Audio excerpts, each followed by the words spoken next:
Friends, क्या आपके साथ भी ऐसा होता है जब आप इंग्लिश बोल रहे होते हैं, लिख रहे होते हैं, तो कुछ ऐसे वर्ड्स या फ्रेजेस होते हैं जिसमें आप कंफ्यूज होते हैं? जैसा कि एक फ्रेज़ जिसको आज के लेसन में हम डिस्कस करने वाले हैं कि इन द एंड लगाएं या एट द एंड लगाएं, इसमें डिफरेंस क्या है? ऑब्वियसली अगर एक ही चीज़ है आखिर में, तो फिर आखिर में के लिए इन द एंड एक ही चीज़ होनी चाहिए, एट द एंड क्यों है?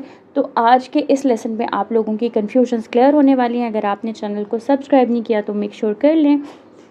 सबसे पहले बात करते हैं एट द एंड की। जैसे कि हमने प्रपोजिशन सीरीज़ में पढ़ा था कि एट जहाँ पर भी आ रहा होता है तो उसका मतलब होता है किसी स्पेसिफिक पॉइंट की बात हो रही है, किसी भी स्पेसिफिक पॉइंट की बात हो रही है, एक पर्टिकुलर पॉइंट से लेकर किसी स्पेसिफिक पॉइंट की बात हो रही है। ठीक है, तो आपने हमेशा याद रखना एट द एंड वहाँ पर यूज़ होगा जहाँ पर हम किसी स्पेसिफिक टाइम या स्पेसिफिक प्लेस को हम बताना चाह रहे हैं। ठीक है, जैसे कोई भी काम हो रहा था और वो किसी स्पेसिफिक टाइम पे जाके रुका। ठीक है, यानी कि आखिर में किसी स्पेसिफिक पॉइंट पर, एंड पर। ठीक है, इसी तरह से किसी कोई जैसे स्पेसिफिक प्लेस है तो उसके एंड पर एक जगह है, एक पॉइंट है जहाँ पर जगह की बात हो रही है। इसकी अच्छी समझ आपको एग्जांपल्स के थ्रू आएगी, तो हम एग्जांपल्स को देख लेते हैं।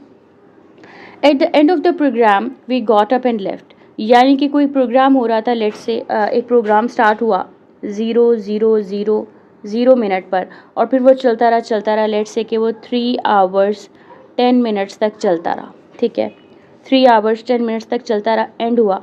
तो यहाँ पर ये जो पॉइंट था, 3 घंटे 10 मिनट बाद का, वो क्या था, उसके साथ हम एट द एंड लगाएंगे, यानी कि स्पेसिफिक एक पॉइंट है टाइम का। ठीक है, at the end of the programme we got up and left, यानी कि जब प्रोग्राम पूरा चलता रहा और ख़त्म हुआ, उस स्पेसिफिक पॉइंट पे हम खड़े हुए और हम बाहर चले गए, हमने छोड़ दिया।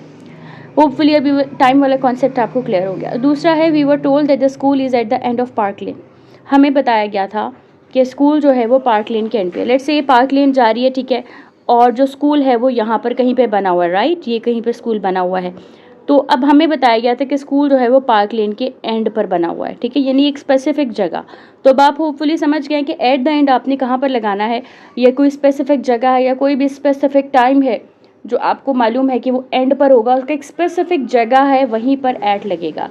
आई am at the end of tolerance या I am at the end of patience, यानी कि अब देखें किसी का भी कोई पेशेंस लेवल होता है, एक बैटरी की तरह ले लें, वो पेशेंस फील हो रहा है, इमेजिनरी है, जाहिर है, लेकिन जहाँ पे एंड है मतलब यानी कि सैचुरेशन पॉइंट होता है जहाँ पे इससे ऊपर नहीं हो सकता, उसके बाद मैं फट जाऊँगा, लाइक बर्स्ट हो जाऊँगा इमोशंस में।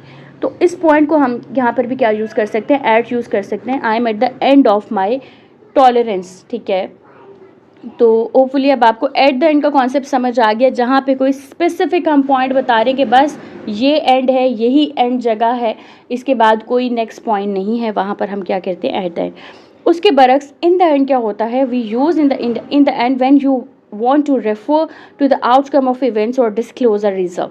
जब कोई भी चीज़, कोई भी एफर्ट, कोई भी एक्शन अगर हुआ हो, ठीक है, कोई भी एक्शन हुआ हो, कोई भी मतलब कोई डिस्कोर्स हो, कुछ भी हो, और उसके एंड पर जो कंक्लूजन होता है, उसका जो इफेक्ट होता है, किसी भी चीज़ का जो इफेक्ट होता है, जो कंक्लूजन होता है, जो रिजल्ट होता है, बेसिकली उस रिजल्ट को अगर हम बताना चाह रहे हैं तो हम कहेंगे इन the and.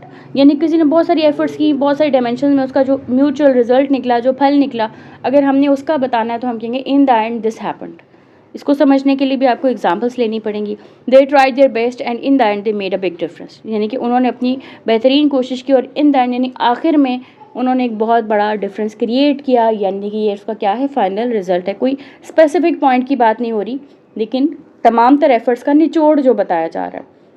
In the and everything that matters is peace of mind, आखिर में जो भी चीज़ मैटर करती है वो सिर्फ पीस ऑफ माइंड है। इन the and all in when, मतलब आखिर में सब कुछ ख़त्म हो गया या ख़त्म हो जाएगा। तो ये चीज़ है कि इन द एंड में क्या होता है कि सारी की सारी जो एफ़र्ट्स होती हैं पूरी जर्नी की, उसका जो कंक्लूजन है, इस पूरी जर्नी की जो एफ़र्ट्स हैं सबका कंक्लूजन जो एंड में बताया जा रहा है, उसका जो रिज़ल्ट है, उसके लिए हमने इन द एंड लगाना है। और अगर कोई भी चीज़ है, उसकी स्पेसिफिक टाइमलाइन का जो एंड पार्ट है, उसके लिए हम एट द एंड लगाएंगे। होपफुली आपको ये वीडियो अच्छी लगी, आपका कॉन्सेप्ट एट द एंड और इन द एंड से जो रिलेटेड है वो क्लियर हो गया। एफ के जो रेगुलर स्टूडेंट्स हैं उनसे टेस्ट लिया जाएगा ताकि उनकी क्लैरिटी को मज़ीद जज किया जा सके, मेजर किया जा सके। अगर आप एफ के साथ इंग्लिश लैंग्वेज कोर्स करना चाहते हो तो दिए गए कॉन्टैक्ट नंबर पर आप हमें व्हाट्सएप कर सकते हैं और चैनल को सब्सक्राइब कर सकते हैं फॉर अ फ्री कॉन्टेंट। अपना बहुत सारा ख्याल रखिएगा। अल्लाह हाफ़िज़।